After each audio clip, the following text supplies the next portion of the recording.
There's a holiday going on. If someone could let me know, I don't get out much anymore.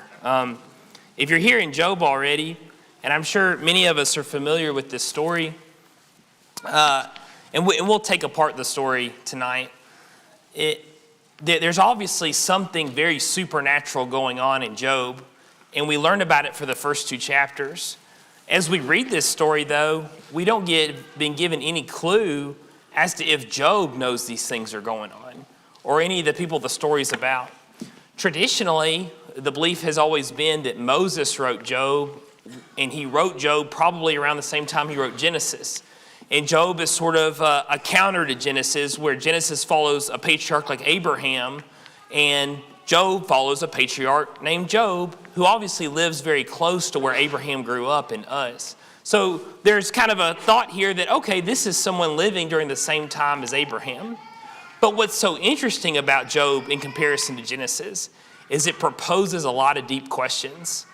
And in my mind, and what I want to propose tonight, a lot of those very deep questions don't get answered until Jesus comes along. And so it seems at the very beginning at Mount Sinai, the Jews are going ahead and God gives them the big questions. Why do bad things happen to good people? Those sort of type of questions. And those things do not get fully answered until the Redeemer comes to the earth. And we'll be building up to this moment in the book of Job where Job does believe that he has a Redeemer, and he talks about his Redeemer in chapter 19. But if we take apart the story here at the very beginning, just looking at the first 2 chapters, we see that something supernatural is at work. And that's how the story begins. Look at verse 6 of chapter 1. It says, "Now when there was a day when the sons of God came to present themselves before the Lord, and Satan also came among them. And the Lord said to Satan, 'From where do you come?' So Satan answered the Lord and said, 'From going to and fro on the earth, and from walking back on the forth on it.'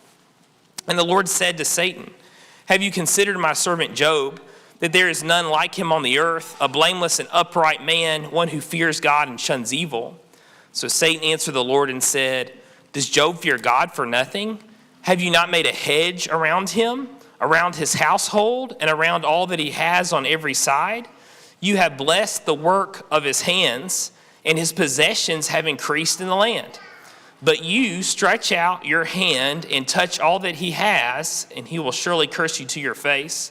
And the Lord said to Satan, 'Behold, all that he has is your power, only do not lay a hand on his person.' So Satan went out from the presence of the Lord." Of us that have read the New Testament, we know Satan's one of the major characters of this story, the whole Bible story. But for the Jew that's receiving this for the very first time, this is a new word. They haven't been told Satan anywhere else. And as you know, when you read Genesis, who is Satan in Genesis? Well, he's only referred to as the serpent. That word Satan isn't used. But go ahead and kind of give away one of my major thoughts here at the end. The word Satan means accuser or prosecutor. So when Moses is telling this story, what does he call this figure? He calls him the accuser, right? And the Lord says to the accuser here, where do you come from? He says, I'm walking to and fro on the earth. And the Lord offers Job. He says, have you not considered Job? It seems to me that Satan and the Lord have had a conversation that's been going on for a very long time.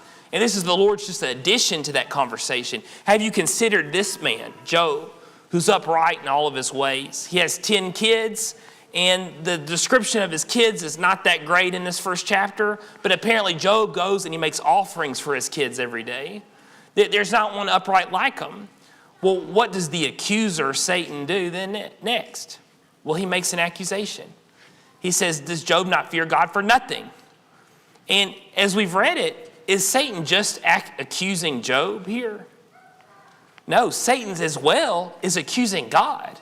And sort of the argument being made to God here is that the only reason why you have loyalty from this man is because you treat him unfairly.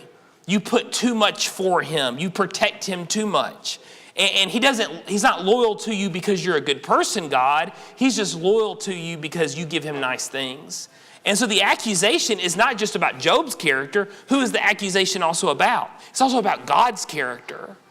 And God has to answer this accusation. So because this supernatural thing happened, something physical happens in the world, right? And God and Satan come to this agreement that he will allow Satan to remove that hedge and see if Job is still loyal to God, to see if he will curse him to his face. Then we get to verse 13, which explains the physical thing that happened because of what was going on in the supernatural world. In verse 13, now there was a day when his sons and daughters were eating and drinking wine in their oldest brother's house, and a messenger came to Job and said, the oxen were plowing and the donkeys feeding beside them, when the Sabeans raided and took it away from them. Indeed, they have killed the servant with the edge of the sword, and I have escaped alone to tell you. And we'll pause. So that's the first thing, right? Then verse 16, here's the second thing. While he was still speaking, another also came and said, the fire of God fell from heaven and burned up the sheep and the servants and consumed them. And I alone have escaped to tell you. Here's the third thing. Verse 17, while he was still speaking, another also came and said, the Chaldeans formed 3 bands, raided camels, and took them away, yes, and killed your servants with the edge of the sword. And I alone have escaped to tell you. And then here's the fourth thing. While he was still speaking, another also came and said, your sons and daughters were eating and drinking wine in their oldest brother's house, and suddenly a great wind came across from the wilderness and struck from the 4 corners of the house, and it fell on the young people, and they are dead. I alone have escaped to tell you. 4 things all at once. And all 4 things, really the worst things that could happen to anyone. And he receives them within the same minute. Because while the one's still speaking, the other one arrives, right? And we get this.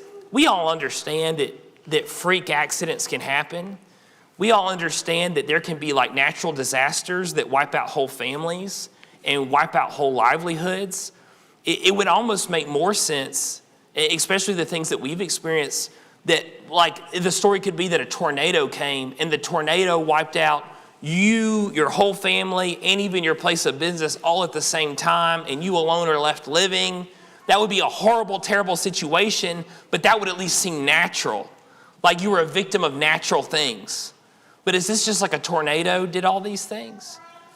No, it's 4 completely separate events that all attack Job within the same hour. One band of raiders steal his livestock and murder all of his servants.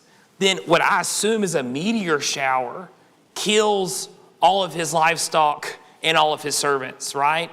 And then he has more livestock and servants that are also being raided by another foreign army.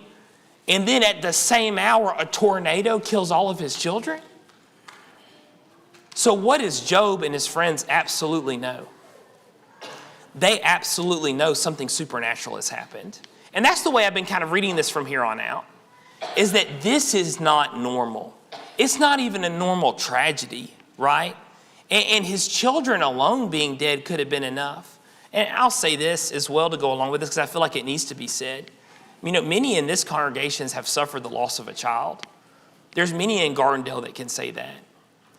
And what I've always been told from those people is that when you suffer the loss of a child, it's not necessarily you ever recover from it. You just learn how to survive and glorify God with the time you have left besides it. You don't really recover. Has Job lost a child? Job has lost all of his children. There's no recovering from that. His only option is just to learn how to survive with what has happened. And so can he throw himself in his work? No, he doesn't have any work anymore, right? Now he has to worry about what he's going to eat tomorrow. This is obviously something completely unnatural that's happened. And if I think we can hold on to that thought, it makes the friends' comments make so much more sense. And to kind of close up this thought, the supernatural's world destiny will be determined by what happens in the physical world. And I feel like me and Jason have preached on that several times, and we can kind of move on from this thought fast. But it seems like the supernatural world is very much invested about what happens on this earth, and that's why Satan and God are having a conversation about what's happening on earth, because their destinies lie in the fate of ours, of what happens with us. And we go to Ephesians and Colossians and make those points. But that's why God and Satan care so much about what's happening on this earth. But I've already said this 3 times, and let's just keep it in our minds, is that the people in Job believe that some kind of supernatural force has caused this, because again, it's just so unnatural. And now the friends are coming to Job in his state of disrepair, and they are all the thought that something spiritual is going on here. That must be the only reason how these things could have happened. And to try to just speed up, as we know in chapter 2, nothing happens. Job does not curse God. And so Satan comes around for a second round and says, well, the only reason why I didn't curse you is because we're allowed to touch his skin. If I'm allowed to harm his health, well, then certainly he'll curse you to his face. So God allows him to harm him. Satan covers him in boils. But Job again does not sin with his mouth or curse God. And so now we're here, and Job has lost everything. And these three friends come as he's scraping his boils with a potsherd, sitting in the dust on the ground. And those three friends are Eliphaz, Bildad, and Zophar. And as you know, they're like the worst friends in the world. And that's kind of what the story is about, is these friends do not provide any help at all. The debate lasts through 3 through 37. And most of the book of Job is this long debate. And as you know, it's written like wisdom poetry. It's written like Proverbs. And they're talking to each other, and they're trying to use wisdom to figure out what supernatural thing has happened that has caused these physical things to happen to Job. When we start here in chapter 4, Eliphaz starts in a really good place, and he says he knows whatever they're about to talk about, he knows that God is righteous. And he says that he had received that via vision. And I think what's interesting here in 4:12 is that the vision is very similar to the way Abraham described that he would have visions. And I assume that this is a real vision that Eliphaz had, and he was right to share it. It says in verse 12, now a word was secretly brought to me, and my ear received a whisper of it. It disquieting thoughts from the visions of the night. When deep sleep falls on men, fear came upon me in trembling, which made all my bones shake. Then a spirit passed before my face. The hair on my body stood up. It stood still, but I could not discern its appearance. A form was before my eyes. There was a silence. Then I heard a voice saying. And he has this big, powerful vision, and this is what is said in the big, powerful vision. Verse 17, can a mortal be more righteous than God? Can a man be more pure than his maker? He puts no trust in his servants. He charges his angels with error. How much more those who dwell in houses of clay, whose foundations is in the dust, who are crushed before a moth? We'll stop there. He says, this is one thing I know. God is righteous. How do I know that? Because this is the God that created all things. This is the God that charges angels with error. And we who live in little mud huts, and that's true for us too, right? Our mud huts are a little bit nicer than maybe their mud huts, but we're still living in mud huts today as well. We just kind of decorate them a little better. We who live in mud huts, who are we before this God?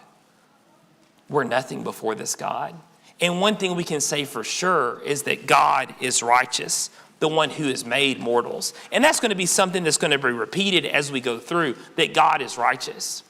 Well, obviously, they have the answer. If God is righteous and this supernatural, terrible thing has happened to Job, then obviously it must be that Job is unrighteous, because that makes sense. There's a logical thought behind that. There must be something spiritual happening to Job that has interacted in the physical world, and that must be because Job has done something against God, and that's why God has done these things to Job. This is Bildad's comment to him in chapter 8, verse 2. 8 verse 2 here. It says, how long will you speak these things, and the words of your mouth be like a strong wind? Does God subvert judgment, or does the Almighty pervert justice? If your sons have sinned against him, he has cast them away for their transgression. If you could earnestly seek God and make your supplication to the Almighty, if you are pure and upright, surely now he would also await for you and prosper your rightful dwelling place. Though your beginning was small, yet your latter end would increase abundantly. What Bildad's answer? Bildad's answer is good news, Job. All you got to do is repent. And if you repent, Job, all these bad things will be taken from you. And he even goes so far to bring his kids into it that have recently died. Verse 4, your sons have sinned against him. He has cast them away for their transgression. And we get into the same kind of trouble today with the same kind of thoughts. Bad things happen to us. And what do we say? God must be punishing me for these things. And that's why these bad things have happened to me. The problem with that is that, in one mouth we say speak where the Bible speaks and be silent where the Bible's silent. We'll tell people not to speak for God out in the street, but then when it's our own lives, all of a sudden we get so bold to try to speak for God, and we decide that God is punishing us for certain things, and now all of a sudden, now we don't care about speak where the Bible speaks and be silent where the Bible's silent. I can't believe that God's punishing me in the physical world for something unless a prophet comes and tells me that. That has to be something revealed. And let's face it, none of us have been visited by a prophet or an apostle to tell us we've been punished for something and we're going to receive some kind of physical punishment like Nathan told David. We just don't have that. Now, if I receive an eternal punishment for the way that I've conducted myself on this life, have I received revelation for that? Oh, yes, I have. The apostles have came and warned me about that. But some kind of physical thing, I have no reason to believe that I'm being punished divinely in some kind of term. Now, that's not to say that God cannot use those things to bring him glory. That's not to say that God cannot use those things to bring people to repentance. But to say it's just a full-out punishment like the prophets punished the kings, you need revelation for that. And here, is Bildad right to say that he's being punished because he's unrighteous? No, Bildad's wrong. Why? Because Bildad is trying to speak for God out of turn. And just like Bildad, we all get ourselves in a load of trouble trying to speak for God out of turn. That's something we have to be very careful about, especially when we're suffering or we're talking to those that are suffering. So what obviously would be Job's response to this? And y'all know, it's not just Bildad that puts Job through this. They all take turns putting Job through this about how he must be a sinner. Well, Job's response is, I don't know what I've done wrong. And we can go all the way to 31, where it boils down to a big speech at the end. But several times, Job explains that he can't think of what he's done wrong to anger God in this way. And Job even compares himself to other people, which of course, comparing ourselves to other people is never actually really helpful either. But even Job says, well, look at all of these wicked people. They're not suffering the way that I've suffered. Why has God spared them but have turned all these things against me? For chapter 31, this is how Job sort of sums up those things. He says, I've made a covenant with my eyes. Why then should I look upon a young woman? And what is the allotment of God from above and the inheritance of the Almighty from on high? Is it not destruction for the wicked and disaster for the workers of iniquity? Does he not see my ways and count all my steps? If I've walked with falsehood, or if my foot has hastened to deceit, let me be weighed on honest scales, that God may know my integrity. If my step has turned from the way, or my heart walked after my eyes, or if any spot adheres to my hands, then let me sow and another eat. Yes, let my harvest be rooted out. And he continues that whole chapter kind of on that same thought. Here's an interesting thought. And I'd like to know if y'all agree with me in the foyer. I think y'all will be able to see what I'm about to say. That passage at the surface is a beautiful passage. And I'm good if we use that passage for exhortations to explain what integrity looks like. I'm good with that. I think we can take that point out of there. We like to say, I've made a covenant with my eyes. I will not look upon a young woman to lust after her. That's a good verse. And that is also a holy thought. That's a good thought. I have not walked with falsehood, and I know that God sees my ways and counts all my steps. Those are very beautiful thoughts and of good characterization of what integrity looks like. However, and now you got to think with a Christian brain, a Roman's brain. Do y'all all want to be weighed with honest scales before God? Verse 6, let me be weighed on honest scales that God may know my integrity. Well, if you're thinking with a Christian mind, a Roman's mind, guys, I don't want to be put on scales before God. I don't want God to be fairly judge me. I want God to extend me grace and mercy and throw the scales away. Because the only way I will ever be seen righteous before God is if he extends grace and mercy to me and he does not weigh me on honest scales. I need the scales that have Jesus on one end and then put me right by in Jesus and then weigh me. And that's the only way I can be glorified and holy before God. So I know at face value it's beautiful, but when we consider the deeper thought, and a deeper thought that the Holy Spirit has given us by giving us the New Testament, is chapter 31 a good chapter? It's not a good chapter. And Elihu is going to agree with us. Look at chapter 32 now. Elihu, the fourth friend, that has kept his mouth shut the whole time because he's a little bit younger than everybody else, is going to become angry at what was said in chapter 31. And it seems like he has every good reason to become angry because Elihu feels that Job and his three friends have declared God unrighteous and declared Job righteous. Verse 1, so these three men ceased answering Job because he was righteous in his own eyes. Then the wrath of Elihu, son of Barachel the Buzite, the family of Ram, was aroused against Job. His wrath was aroused because he justified himself rather than God. And also his three friends, his wrath was aroused because they had found no answer, and yet he had condemned Job. Now because they were years older than he, Elihu had waited to speak to Job. When Elihu saw that there was no answer in the mouth of these three men, his wrath was aroused. It's fun to almost like picture it like a movie where we've been having this debate between Job and these three men of all the same age sitting there and talking to each other and debating, and we flip back forth between these four men. And all of a sudden we get to chapter 32, and what does the camera do?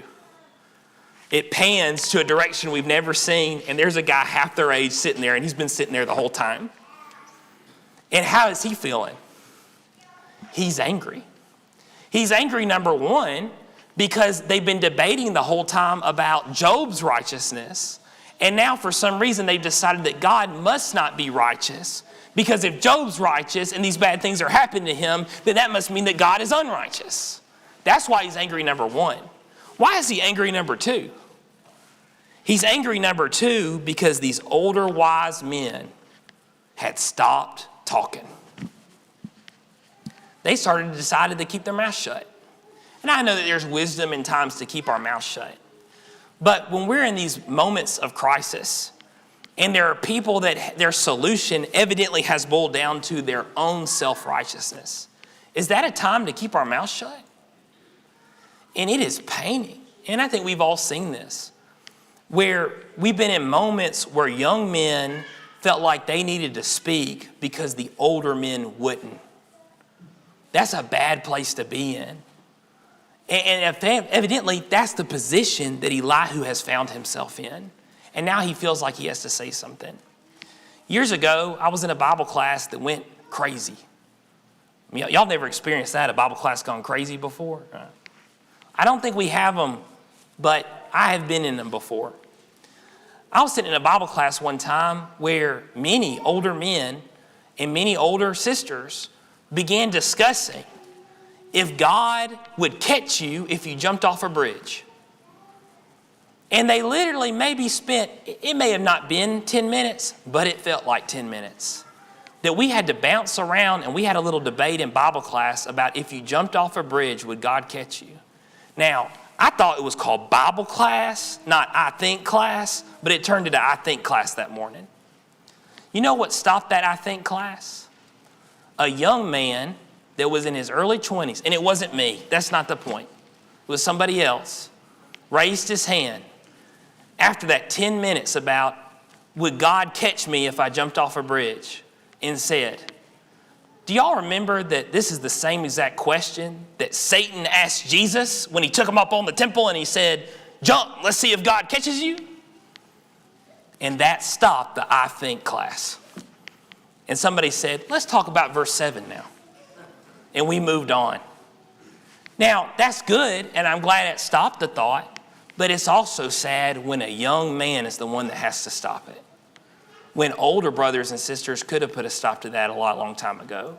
And that's kind of where in the situation here. This became an I think class, not a Bible class. And now Elihu, the young man, feels like he has to turn it back into a Bible class because they've decided God is unrighteous. Let's look at now what Elihu has to say. And here's just a glimpse of it. Look at 34, verse 10. It says, therefore listen to me, you men of understanding. Far be it from God to do wickedness, and from the Almighty to commit iniquity. For he repays man according to his work, and makes man to find a reward according to his way. Surely God will never do wickedly, nor will the Almighty pervert justice. Who gave him charge over the earth? Who has appointed him over the whole world? If he should set his heart on it, if he should gather to himself his spirit and his breath, all flesh would perish together, and man would return to dust. He says, I don't know about everything y'all have been talking about, but I do know this. There is no way that God is wicked, because God is the source of where all life comes from.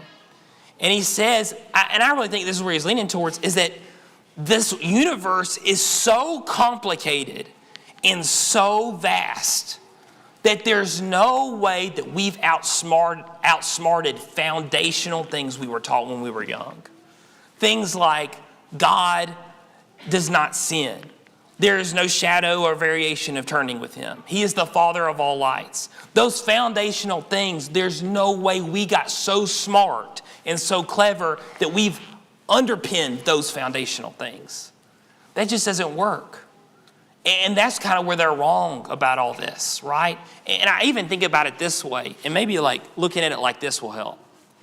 This whole debate starts on the premise that God is righteous, right? That's where they start. Then they go to Job must be unrighteous.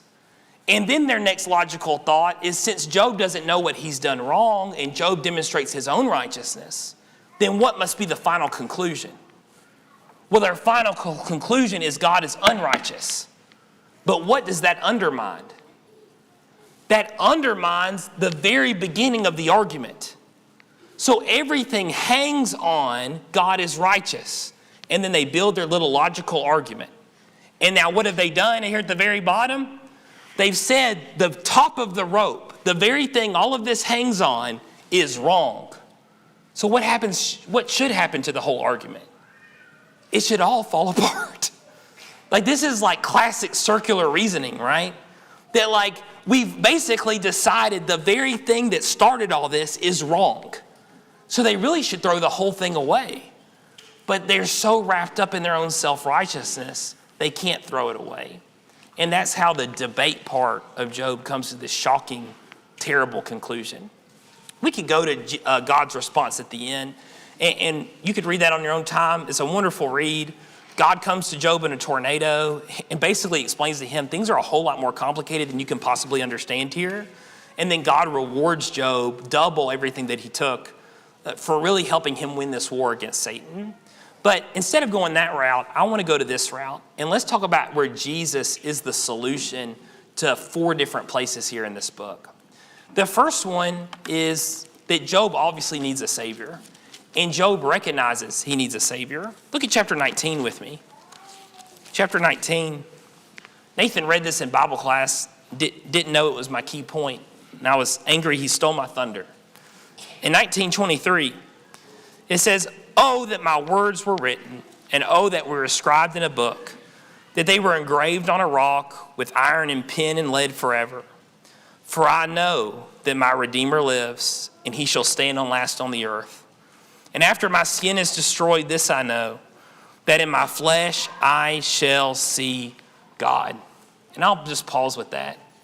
Job, this ancient patriarch, obviously a Gentile, living in the age of Abraham, what does he know and he's assured of? He knows and he assures of that there will be a Redeemer one day on the earth. And that Redeemer will help him one day see God. Did they know about Jesus back then? It's almost like they're getting little glimpses of it, right? And even Job has this little glimpse that there will be a Redeemer that will set these things right. Even these big important questions like this. We sing as an invitation song, "I know my Redeemer lives." And it's a very Christian song. What's wild to me is that Job's the one that coined the line. Job, who was not a Christian and had no near the understanding that we do of these things. And yet he knew that the Redeemer lived. Job also understood he needed a mediator. Look at 9:14, backwards to chapter 9. Job is getting very anxious and he just wants to be able to communicate to God. He just thinks that, man, if I could just talk to God, maybe these things could be cleared up. But then Job realizes that he would never be able to talk to God. Verse 14, how then can I answer him and choose my words to reason with him? For though I were righteous, I could not answer him.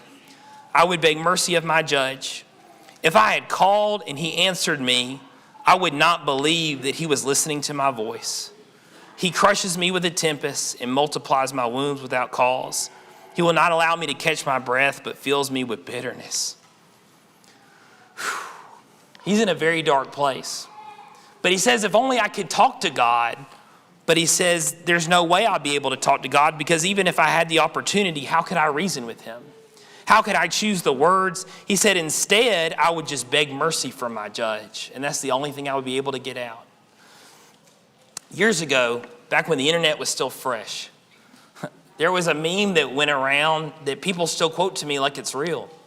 And the meme that went around is that this was inscribed on one of the concentration camps in Germany during the Holocaust. And the idea was that someone that was experiencing and a victim of those things, they wrote on one of the prison walls, if God is real, I will make him beg for my forgiveness. And it went through the internet like it was like this incredibly profound thought. Well, the damage was already done. But people tried to correct it and said, of all that we know about this, there is no evidence that that was ever inscribed on one of these concentration camps. And if anything, it seems like there may have been something like that in an old French prison. So it really, the thing was a complete fabrication. It was a complete lie.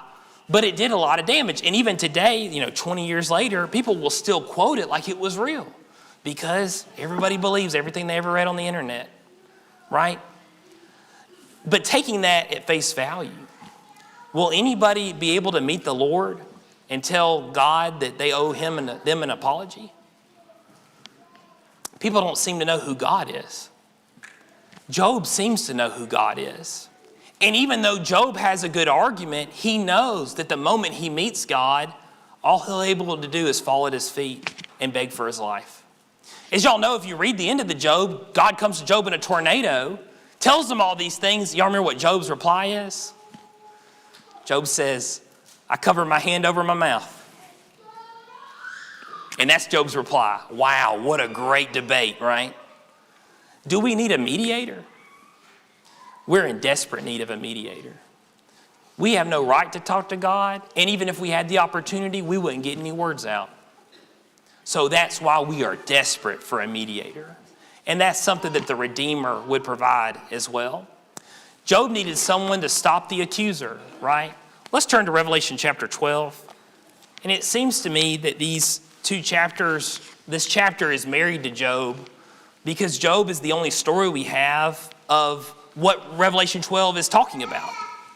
Revelation 12 is very obviously a spiritual story about what happened after the ascension of Jesus. Jesus has died and been buried, raised from the dead. Now he's ascended to the throne. And now that he's ascended, Satan no longer has a job anymore. In verse 7 here, after the ascension, it says, a war broke out in heaven. Michael and his angels fought with the dragon, and the dragon and his angels fought. But they did not prevail, nor was a place found for them in heaven any longer. If you need to know who the dragon is, verse 9 is pretty clear. So the great dragon was cast out, the serpent of old, called the devil and Satan, who deceives the whole world. He was cast to the earth, and his angels were cast out with him. Why was Satan able to be cast out from the throne or the judgment seat of God?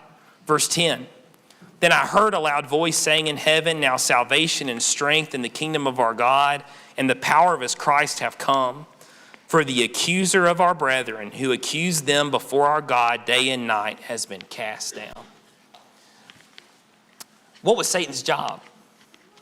Well, he accused the brethren day and night before God. And the Job story is really the only story we have. Here's Satan, and what is he doing? He's accusing the brethren before God. And as we've already talked about, the accusation wasn't just against the brethren. The accusation was also against God. But now that Jesus' blood has been supplied, can Satan call us sinners anymore before God? Satan can't do that anymore.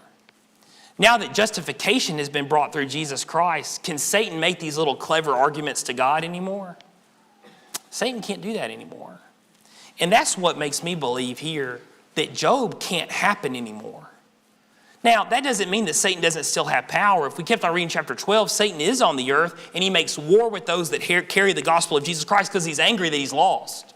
Satan does have power, but his power has been greatly limited. I might be concerned that bad things will happen to me, and maybe those things will be Satan.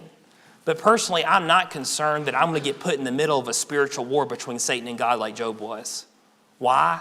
Because Jesus has stopped that. And what good news that Jesus has stopped that. And how was Jesus able to stop that in this passage? It was by his own blood. God needed a suffering victor. In the Job story, who's the suffering victor? The one who brings God victory. It's Job. Job is the suffering victor. And of course, who's our suffering victor? Well, it's Jesus Christ. Here's my last passage. Look at chapter 2, verse 13 of Colossians.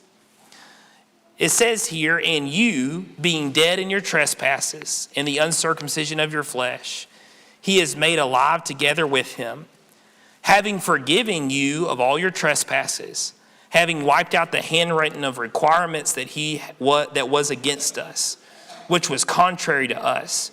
And he has taken it out of the way, having nailed it to the cross. Having disarmed principalities and powers, he made a public spectacle of them, triumphing over them in it. Jesus found victory by suffering. And the thought was there at the crucifixion. The principalities and powers, the supernatural world, they had believed they had finally won an argument. But via the plan and via that Jesus would supply a final sacrifice to bring the brethren victory and forgiveness, he actually made a public spectacle of the people that put him on the cross, or the beings that put him on the cross, instead of him being the public spectacle that night, and he triumphed over them in it. It was a trick play, if you will. And he did it not by being a king or not by having all this power and glory and might. How did he do it? He pulled it off by suffering. That was God's secret plan. That was God's trick play, to have a suffering victor. Now, I think this is what's so neat about all this. And forgive me, I just don't have a better example. Some of y'all like to play rook. If I've got a winning hand, and I know I got a winning hand, and I'm playing with my buddies, and y'all know, we talk across the table, we sing hymns to try to trick people and to kind of tell what our cards are. You know, we do all these things. Have you ever flashed your hand at your opponents? Just real fast to let them know, like, yeah, I'm about to smoke you. And we laugh and we cut up. But sometimes we like to do that. You know, I'll flash my hand, not at my partner, because that's cheating, but I'll flash it at the people against me, just be like, yeah, you looking for the red one? There it is. You're looking for that card right there, aren't you? Do y'all think God flashed his hand at Satan a few times about what he was going to do? Because what was Job? Job was the way God was going to be victorious over Satan by a suffering victor. And God put Job right in front of his nose. What was God telling Satan through that Job story? You think this is bad? Oh, I'm going to defeat you even worse by another suffering victor. And there Jesus is all through the book of Job. Thank you for your close attention. And if you got any thoughts or comments you want to share, I'd be more than happy to listen to them.